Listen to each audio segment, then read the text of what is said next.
Salut, c'est Nico de Super Sero et je viens sur Urbania aujourd'hui pour déconstruire 5 idées reçues sur le VIH.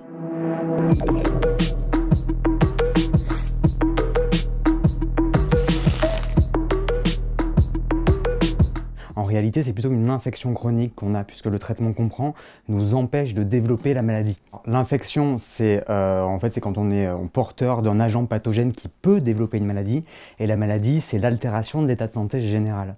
Du coup, une personne séropositive, avec son traitement, le VIH ne va jamais développer la maladie. Aujourd'hui, on a vraiment une espérance de vie comme la moyenne de tout le monde, quoi. Donc on vit vraiment normalement. Il y a certains médecins qui disent qu'on a une espérance de vie qui est même supérieure à la moyenne, puisque notre traitement nous empêche du coup de développer en tout cas des maladies. On est vraiment on est en pleine santé, quoi. Mais la différence, c'est que nous, on est suivi régulièrement. Donc c'est-à-dire que si un jour on a un problème de santé qui potentiellement n'a rien à voir avec notre VIH, il sera détecté beaucoup plus tôt.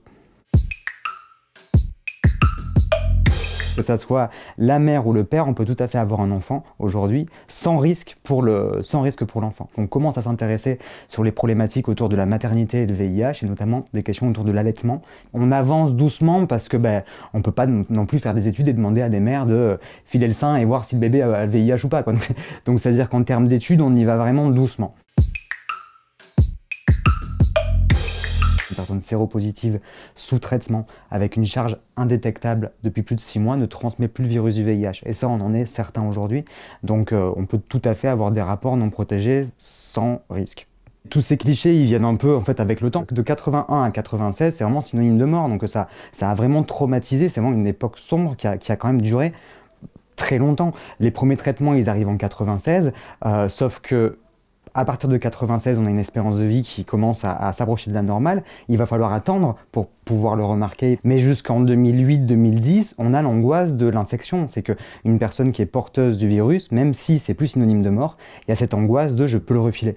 Et ça a été résolu avec la vie suisse et les premières études partenaire 1 et partenaire 2 qui arrivent dans les années 2010, qui démontrent que, en plus, on ne transmet plus le VIH. Une personne séropositive n'a aucune obligation d'informer son partenaire du moment qu'il n'y a pas de risque réel de transmission.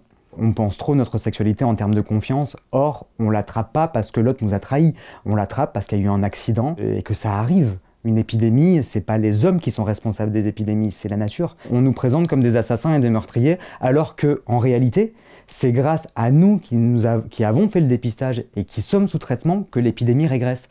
Donc en réalité, c'est grâce à nous si l'épidémie peut s'arrêter.